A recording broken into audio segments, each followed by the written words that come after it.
God's ways are so far above our ways as the heavens are above the earth. The synthesis of the gospel is Jesus himself. At the end, forever, you and I will be in heaven or hell. Period.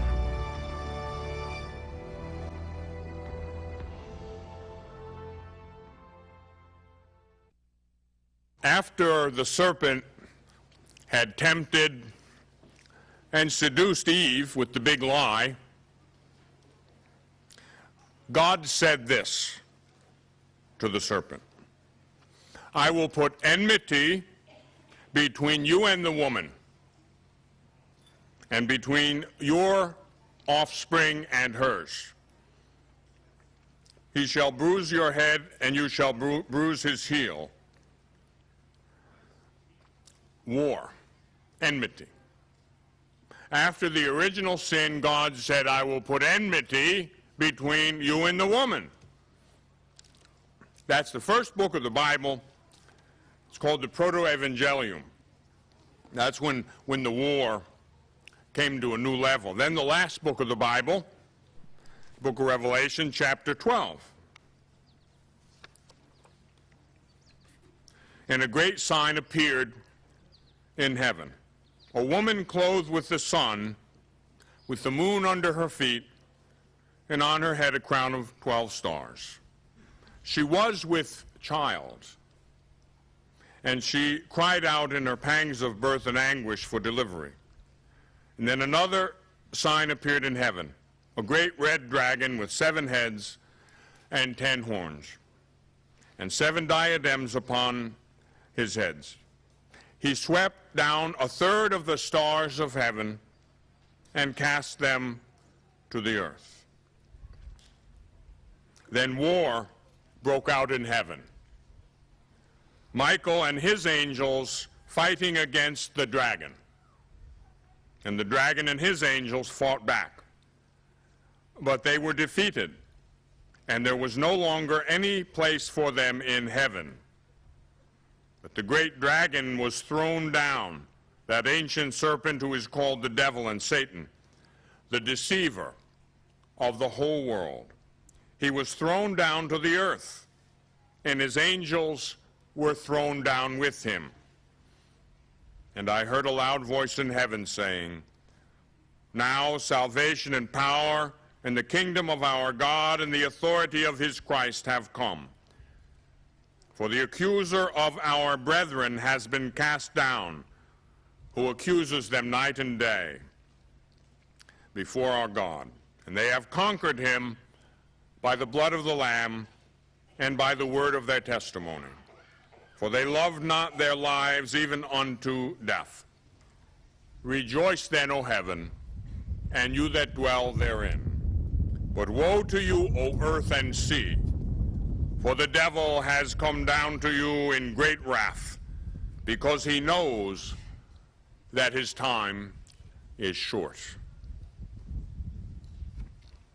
That time is now, as far as I can see.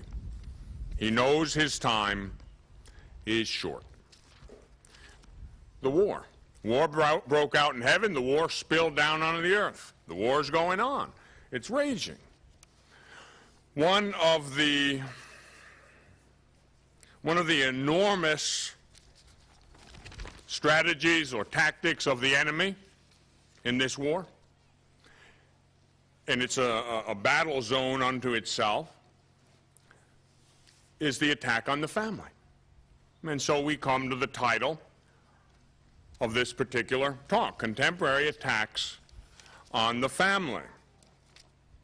And they are many, and you know what many of them are. I'll try to hit the low points. I won't say the high points. I'll hit the low points, you know, some of the strategies. And I'm going to start, because we are at this unique place in history, the attack on the priesthood, as I said last night.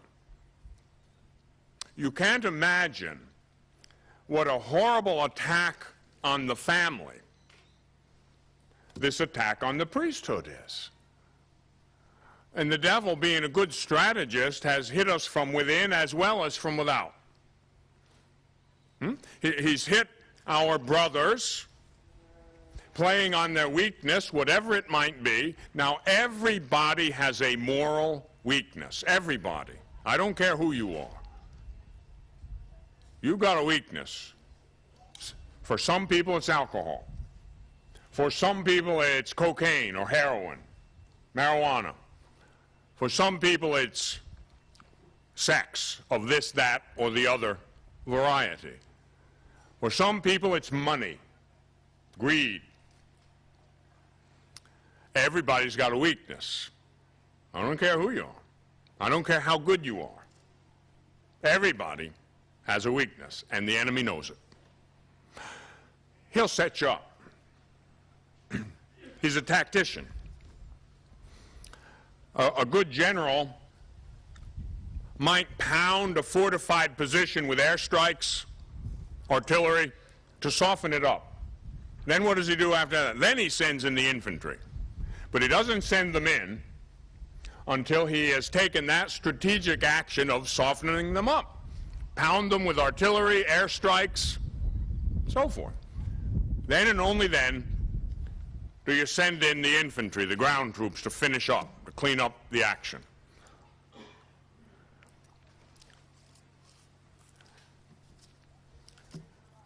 Stress. Everybody has stress of one kind or another. It's a real thing. Oh boy, and it is effective, and it'll wear you down. Have you ever noticed that when you are under a great deal of stress, you are pushed toward your area of weakness? Now, there are many people in this audience right now who know exactly what I'm talking about. They have been there and done that. You know it, and I know it too. I also have been there and done that. After a while, though, you never become immune, okay? Yeah, I don't care how old you are. You know, I've had 90-year-old men and women tell me that they're struggling with sins against chastity. And they can't believe it, you know, and they're really upset about it. And they're angry about it. Can you believe that? Father, you know, some poor little 90-year-old woman will say, can you believe that at my age? And then I always tell them this joke. There was an old monk in the desert back in the days of the desert fathers, back in the 5th, 4th century, in the deserts of Syria and Egypt, when there were many hermits and anchorites who lived lives of constant prayer and penance in the desert. And the holiest monk in the desert, this old hermit, he was over 100 years old. And he was considered the most holy monk in the desert. A novice came to him one day, and he said, Father, everybody knows that you're the holiest monk in the desert. So I've come to you for advice. Now, I'm just a novice, just starting out, but in my vocation, I'm having terrible temptations against chastity. Could you please tell me, Father, at what age does it go away? And the old man looked at him in amazement and said, well, I don't know, my son, but from what they tell me, approximately 3 days after you're in the ground. So don't feel bad if you've got that problem or any other one. You know, welcome to humanity. You know, it doesn't mean you're evil or bad. I don't know what your particular weakness is, but it may be among the ones I mentioned, maybe some other one. Whatever it is, you've got one. Now, you may have overcome it, for the most part. You know, I'm getting just like you, I'm getting older. I am not as agile as I used to be. I am not as fast as I used to be. I cannot run the 100-yard dash in 9.6 seconds like I could when I was 16 years old. I can't bench press 300 pounds anymore, like I did when I was 14 years old. And I also don't have the problems with hormones that I did when I was 16 years old. Praise the Lord. That doesn't mean I'm exempt from all kind of stuff, though. Listen, as long as you're in this body, in this life, you're fair game for the enemy. So whatever your weakness is, don't be discouraged by it, even if it has mastered you. And that can happen. Even if you are temporarily caught in the bondage to it. Don't despair. You know, don't lose heart. Don't be discouraged. You're going to get out of it. Pray. Pray your way out of it. It might take a year or 20. But don't give up. Keep getting up. You fall down, get up. Repent. Go to confession. You say, yeah, but I keep doing it. Then keep getting up. Keep going to confession. Don't be presumptuous and say, oh, I'll just go to confession. No, that's not what I'm talking about. But have confidence in God's mercy. That's what I'm talking about. Attacks on the family. This attack on the priesthood is one of the major in the war on families. Why? It's common sense. Strike the shepherd, scatter the sheep. Now, I told you that the family is a garden of holiness. The family is to be a garden of life, where life is begotten, where life is nurtured, where life is nourished and made fruitful. The priest has the mission of helping you toward that end. He's not better than you, but he's different than you. My vocation is not your vocation, and yours isn't mine. And mine's no better than yours, and yours is no better than mine.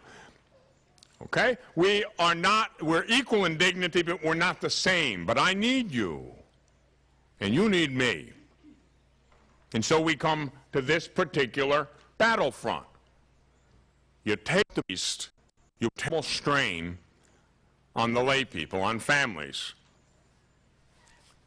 Who's going to help to sanctify your family? Sanctification comes mainly from the sacraments. 5 of the 7 sacraments require a validly ordained priest. Only baptism and matrimony don't require a validly ordained priest. Little by little, we're taking them out. The devil's taking them out. One by one. I have tried to strike a balance in dealing with this. I talked about it during Lent when all the scandals were going full force and the media was in a kind of feeding frenzy, just feeding off these horrible scandals. They seem to be breaking every week, didn't they? One after the next. I was afraid to get up in the morning. You know, I watched CNN, you know. And I got afraid, so I didn't want to touch the button, you know. What's next? And then it kind of died down for a while, and last week my mother called me. And then she sends me the newspaper clipping. 7 priests removed from ministry forever. I know some of these men. I know them personally. Some of these men were very instrumental in helping my vocation along. I never had a clue that any of them had a problem, a moral problem. And the fact of the matter is, none of them did when I knew them. 25 to 35 years ago, that's before my time, before my vocation. 25 to 35 years ago, when they were all younger, more vulnerable, more attacked perhaps, when they had all those things working against them. They weren't vigilant. We went through a time in history in the world and in the church back in the 70s. We weren't vigilant. We got caught napping. It's easy to blame a bishop for everything, and you can't do that, and they got the toughest job in the world, so I don't want to do that, but I'll do it anyway. Like permissive parents got caught napping. You know what a permissive parent is like? They're not vigilant. Not vigilant. You know, you let your kids go off with older kids maybe, go to a certain party, dress a certain way. And then something happens and you wonder why. And my question to you is, why are you wondering?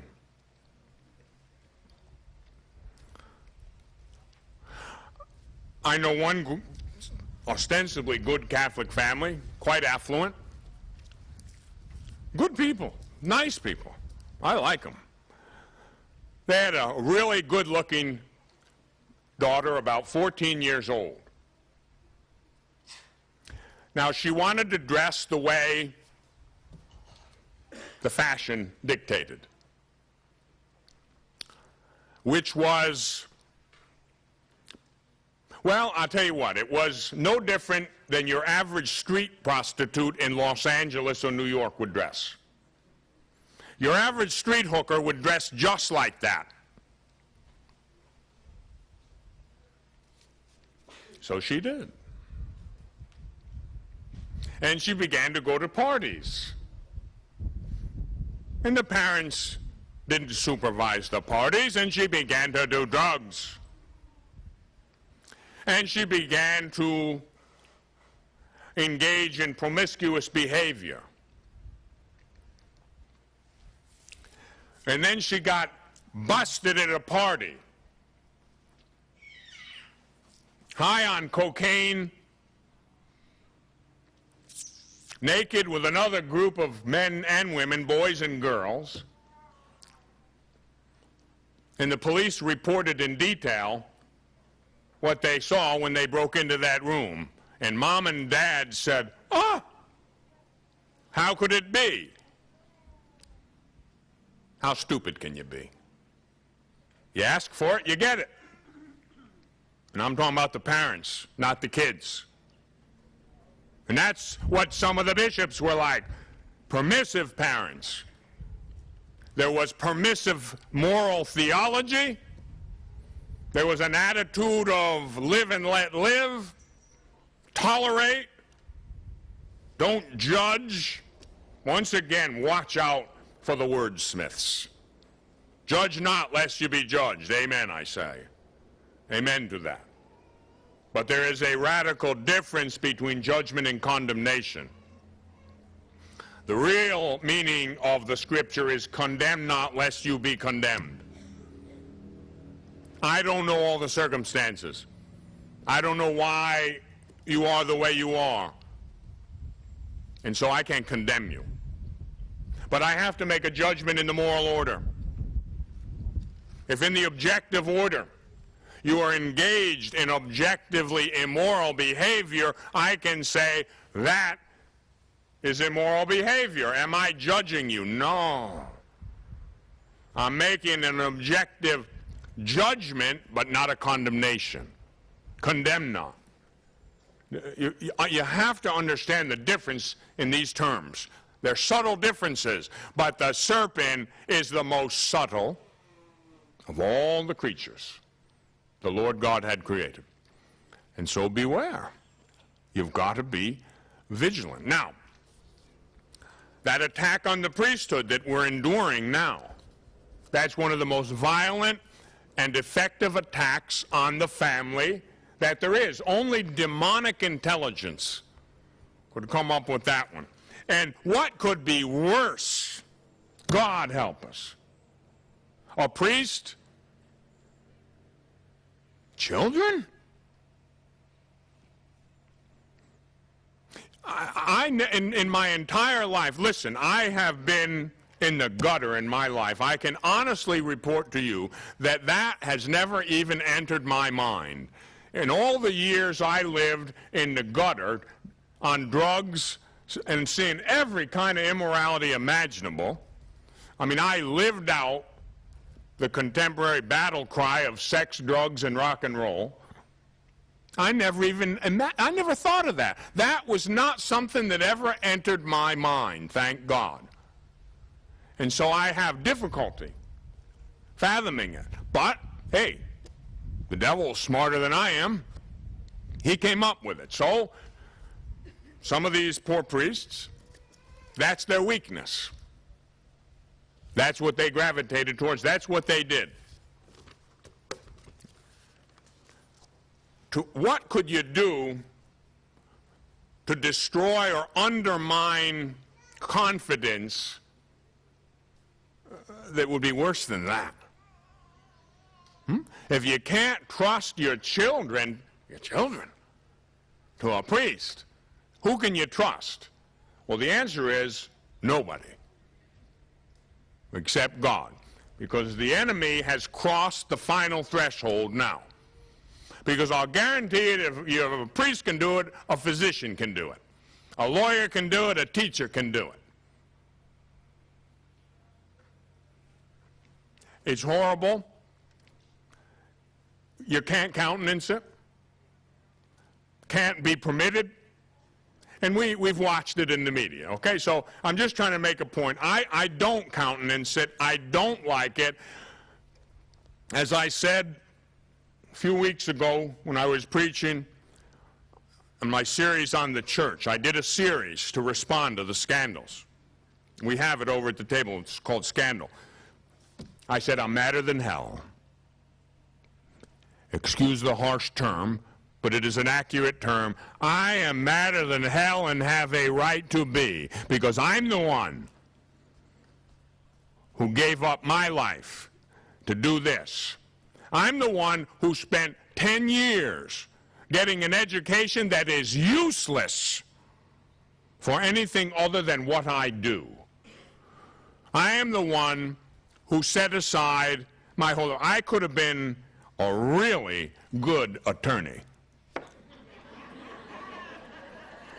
If I'd have been a lawyer, watch out. I had several of those multi-million-dollar checks framed on my office wall. Matter of fact, I got one of the highest scores on the LSATs the year I graduated from college and was accepted at 4 really big law schools and almost went. I didn't in the end.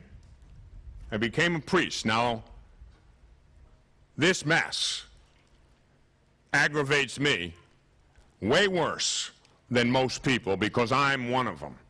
Oh, I haven't committed those sins, but I'm a priest. And I take the fallout. That day that I finished that mission, that retreat during Lent in St. Louis, I told you about it, how the priest came to the airport and asked me to talk about it and so forth. I went to the airport. I was waiting for my flight, and there was a woman with her child. The child was playing on the floor, like you often see. You spend as much time in airports as I do, you see that quite a bit. Common sight. And it was a cute kid. I don't know how old, a year and a half. And the baby smiled at me. And I smiled back at the child. Normal thing to do. And that mom snatched up that kid so fast and gave me a look, you know, like the mother lion. Don't you even think of coming close to my child, and stormed off. Now, she didn't have to give me a verbal explanation of what was going through her mind. I was dressed like this. Do you have any idea what that does to us? I don't have a family and never will. I don't have a wife and don't have children and never will. I have a family in a sense, I have, in a sense, adopted child and adopted spiritual children. But I am afraid, and you know, I am not really a timid person. It's pretty difficult to spook me. I mean, you really got to go some. I don't scare. You can't really intimidate me, because I'll spit in your eye. I mean it. It's just not that's not in my vocabulary. However, that being said, I got to think about being too chummy with any man, woman, or child. Because as I told you before, if you have a friend who is a man, they're going to say you're a homosexual. If you have a woman who's your friend or close to you in a pure way, a chaste way, a good way, they're going to say, must be his mistress. Must be something going on there. And then God forbid that a priest is close to a child. We all are now thinking about it. And don't be surprised if we don't hug the children anymore. And that is a tragedy. For me, for us, and for you. That is an attack on the family. How can you feel comfortable to approach us, to talk to us in confession or spiritual direction? How can we feel comfortable?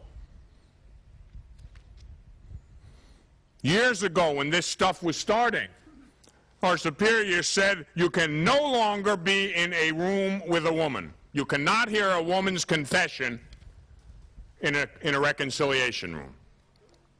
You must do it in a confessional with witnesses outside. And the logic would be you can't do it with a man either. And, you know, anybody who just says with a woman's nuts. Because we got more problems on the other side. You know? And with a child, you'd think, well, at least that should be exempt. Nope. Most of all with that. So where are we now? You can't. You're impeded.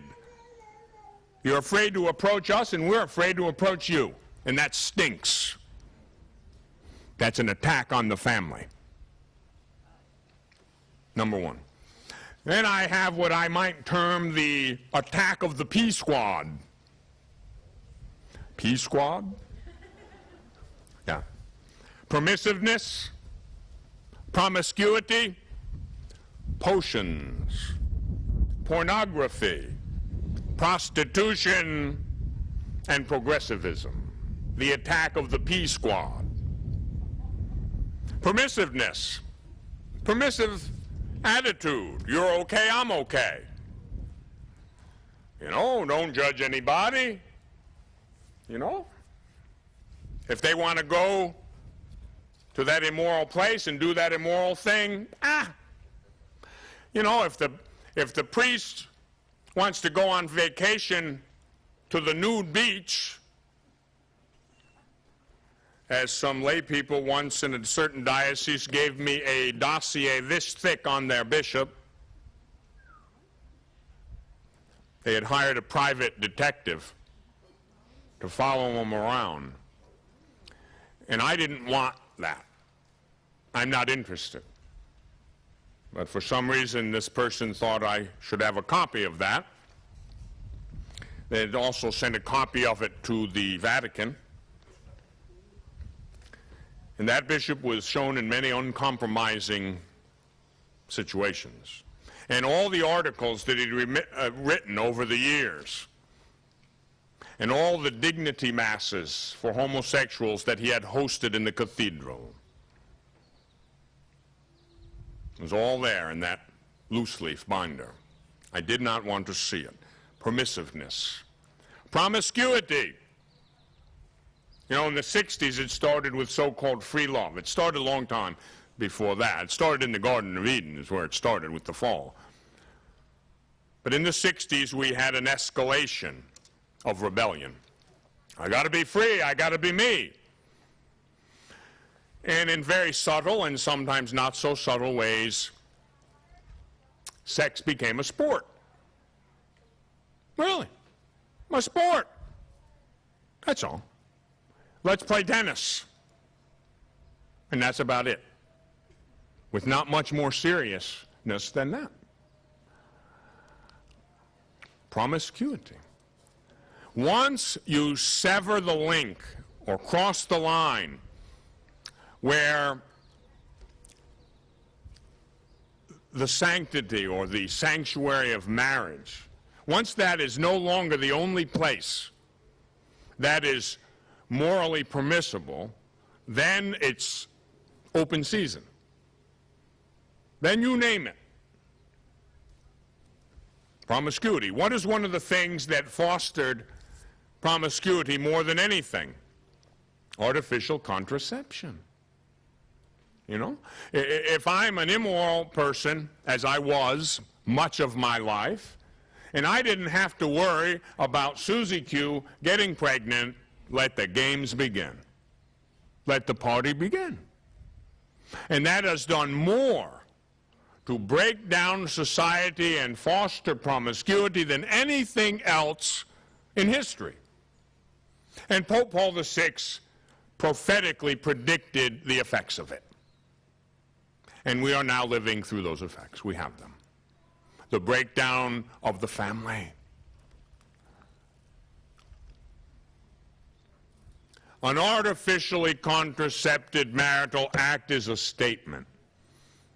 In the language of the body, okay, we got married, we vowed to each other, I am yours and you are mine forever. All that I am and all that I do, I give to you.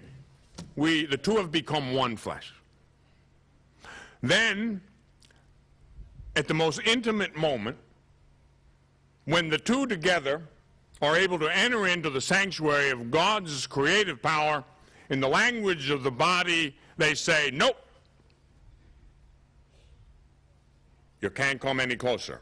Yeah, I'm yours, except not that way. Nope, the two of us can't go together into God's sanctuary of procreation. I love you, but not that much. I'm yours, but not totally. In the language of the body, it is a statement of rejection. And it is a very interesting, I don't know, I don't want to, we'll call it a coincidence. It is a very interesting coincidence that the divorce rate in this country is almost exactly the same as the percentage of people using artificial contraception. And I guarantee you, if you do it, you're asking to go your separate ways. Oh, you don't do that consciously. You don't say that. Oh, well, I know this, you know, we're going to break up because of this. No, you don't do that. You have good intentions, perhaps. Sounds good. But what happens? In the language of the body, in the subconscious level, you're saying, nope, rejection. It registers as rejection at the level of the subconscious. No, stop. And over time, that rejection will result in a drifting apart. Infidelity. Pornography. One of the P squad. It has flourished. It is a multi-billion-dollar industry. Under the specious pretext of freedom of expression, and it isn't freedom, it's license. The moronic, misguided interpreters of the Constitution, often called Supreme Court justices, they've confused freedom and license. It is licentious. Pornography brings a host of evils into society, and it is a very seductive, very, very strong, destructive force. There are every bit as many people addicted to pornography today as are addicted to heroin, cocaine, and alcohol.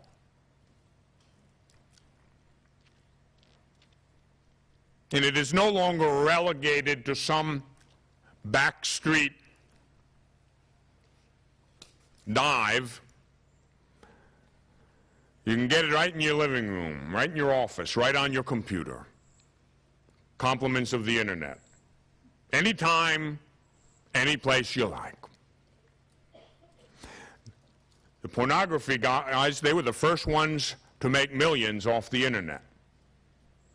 They were the first ones to recognize its potential. They were the first ones to set up websites that made money.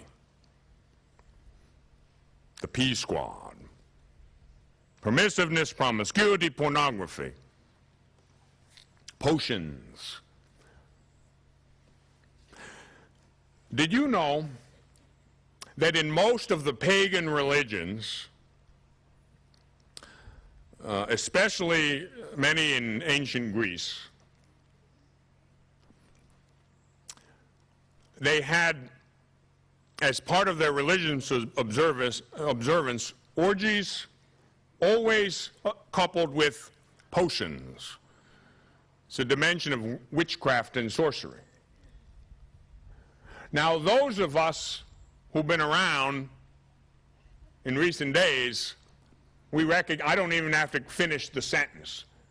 But you know what I'm talking about. Potion, drugs. Drugs. 25 years ago in Hollywood, rock music, cocaine, orgies, pornography. It all went together. And almost never was it separated. People began to look forward. It became a focal point of their life to get high, watch pornography, and do things they never would have imagined they could have ever done before. And millions have fallen into it. And the ranks of lesbians and homosexuals has grown exponentially because of it, under the specious pretext of freedom. The P Squad, permissiveness, promiscuity, pornography, potions, drugs, prostitution.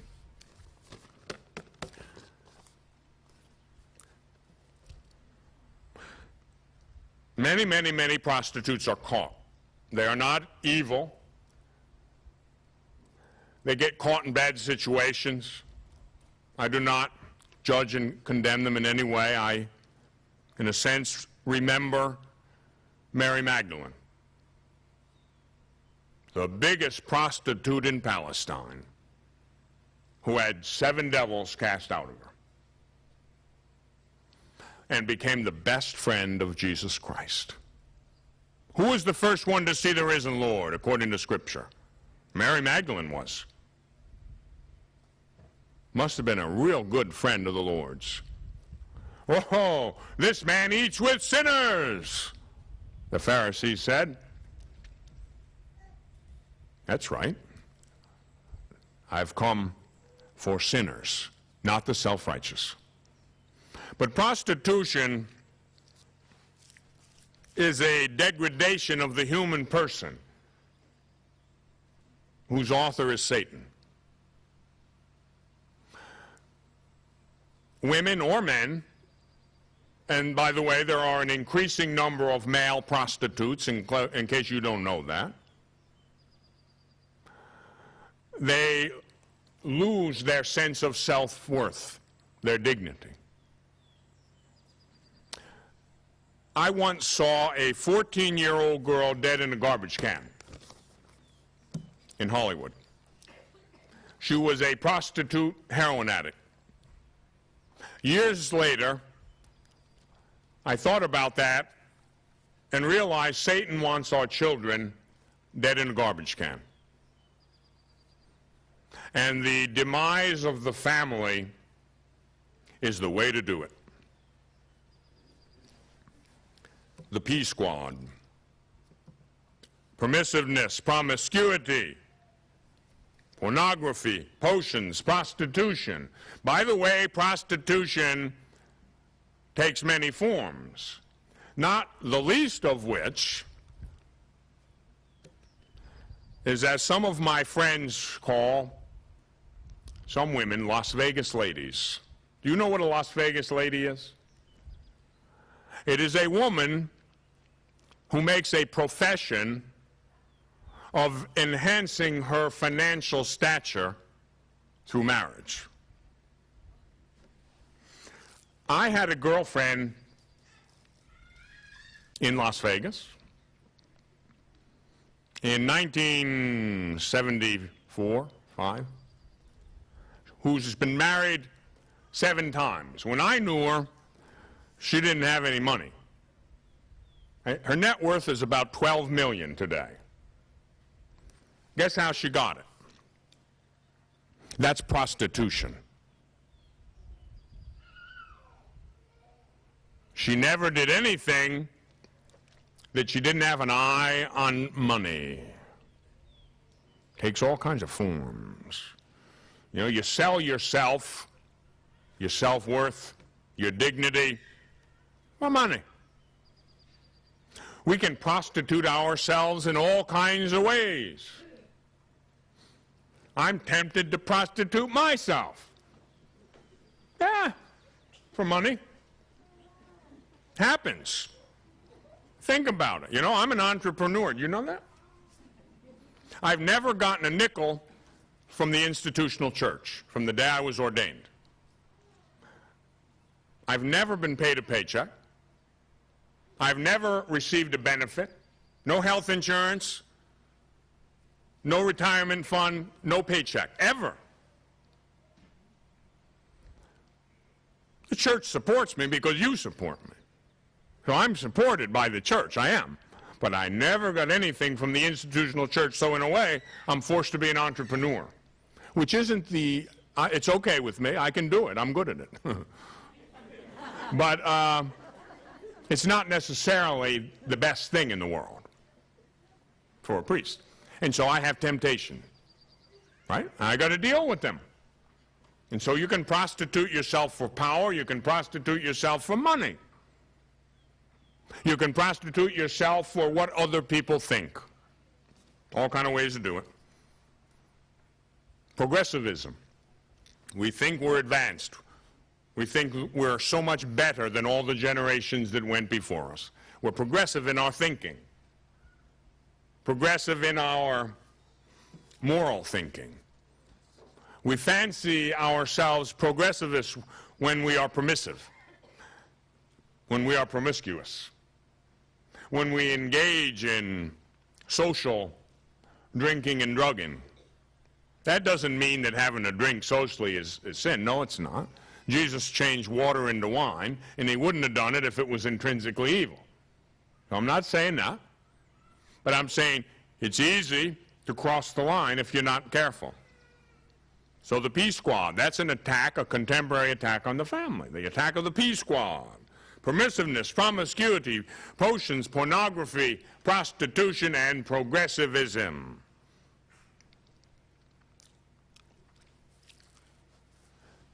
Homosexuality, so-called alternative lifestyles. Whenever I have talked about this, someone always misunderstands me, even though I do take great pains to try to clarify what I'm saying. And I always begin by saying, look, we are called to love all people. You know, you can't hate any class of persons. Everyone is to be loved as God loves them. A person may have a particularly loathsome to you habit,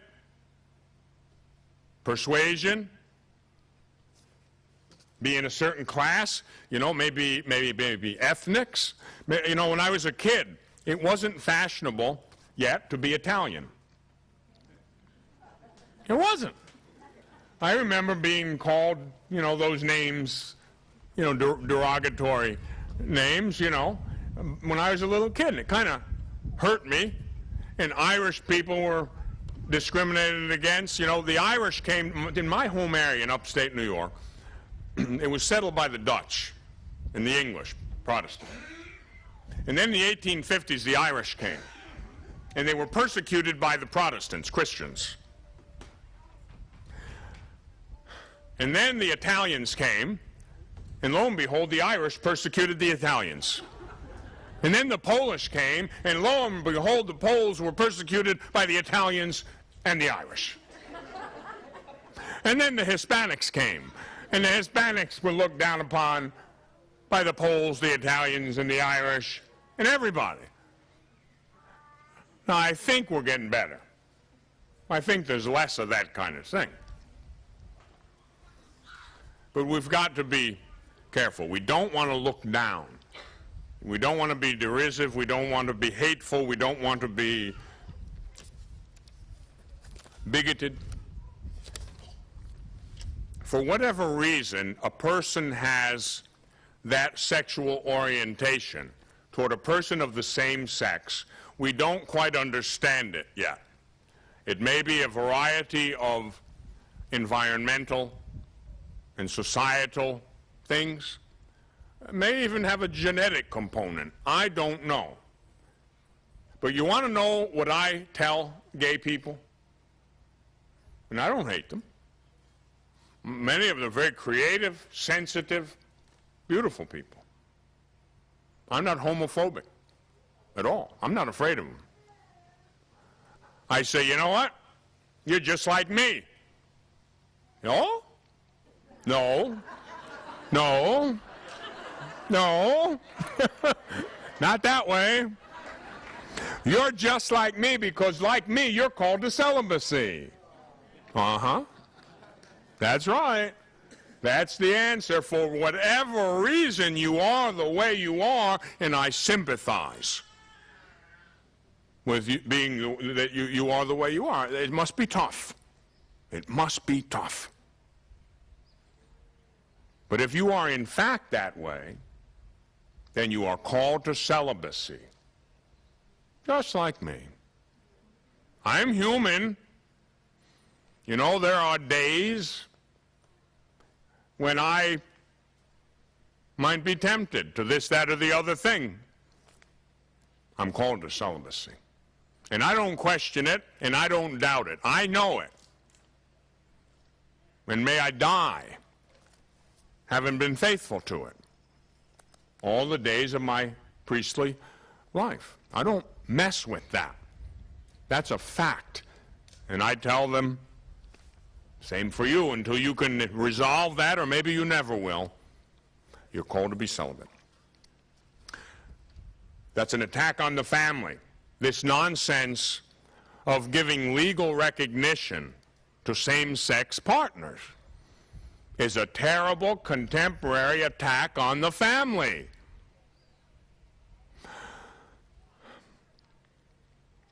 It will undermine society, and society will go from bad to worse, and it will unravel, it will crash, and it will burn.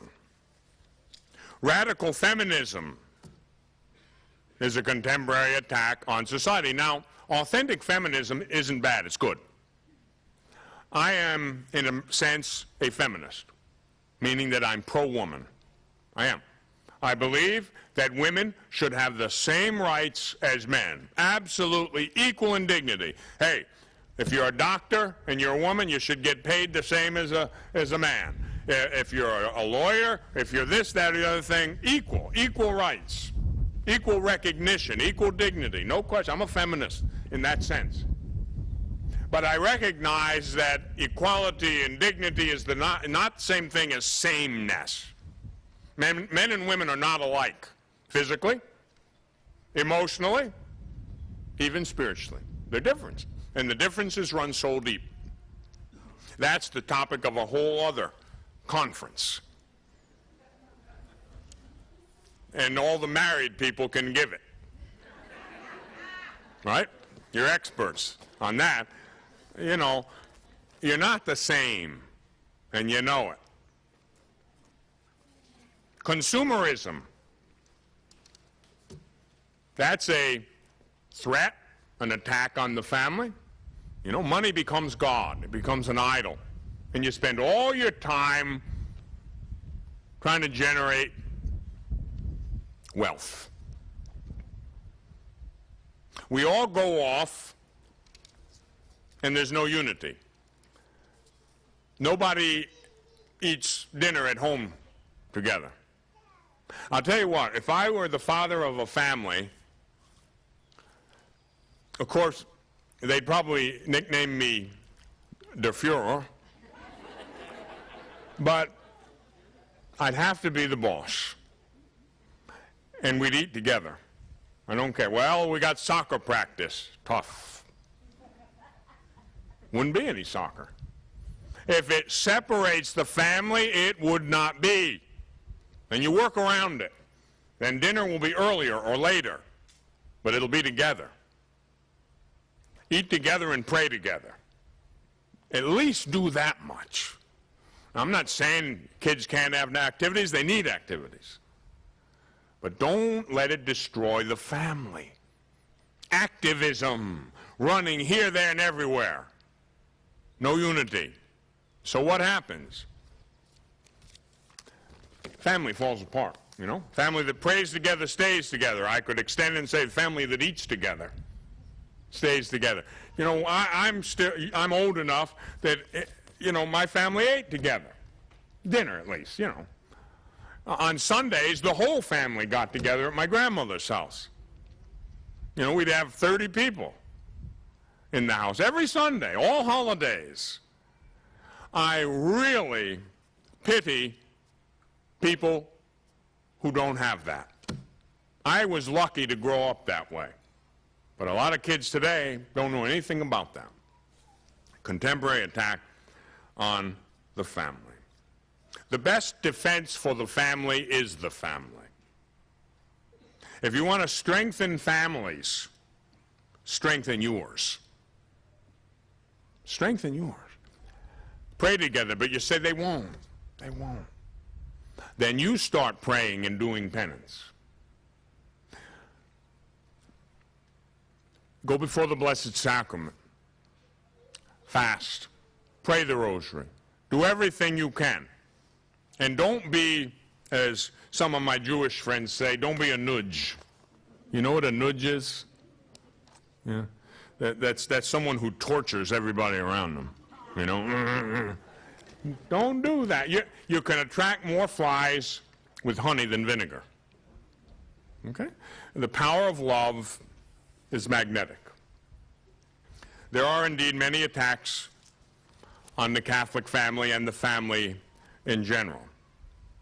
And the way to overcome a spiritual malaise, and this is a spiritual sickness, this is a spiritual battle, and the only way you can win it is through spiritual means. Prayer. Pray the rosary and go to Jesus in the Blessed Sacrament. Be close to Our Lady, enlist the power of the holy angels. Do all those things that you know you ought to do. But sometimes we're too busy. But if you're too busy, your family will fall apart. We live in a much more toxic environment than when we were young. We live in a much more morally toxic environment than when we were young. And if you could get away with taking shortcuts 40 years ago, you can't today. You might have gotten away with your family intact decades ago, but not today. You won't make it. Mom will go her way, Dad will go his way, and the children will go each one of their respective ways. And rarely will they ever see each other again. In my own family, which was good in the beginning, which was close, I haven't seen a relative in years. After my grandmother passed away, everybody started to drift. They didn't eat together anymore on Sunday. Then they didn't get together anymore on holidays. And now each one is off in his own little corner, isolated and quite empty. These attacks on the family are attacks on society. These attacks on the family are attacks on civilization, on our country. These attacks on the family are attacks on creation itself. And the author and mastermind of these attacks is the devil himself. He hates life. He hates the family because it mirrors the family of the Most Holy Trinity. So let's do our part. Let's strengthen our families, and in so doing, we'll sanctify the world. God bless you.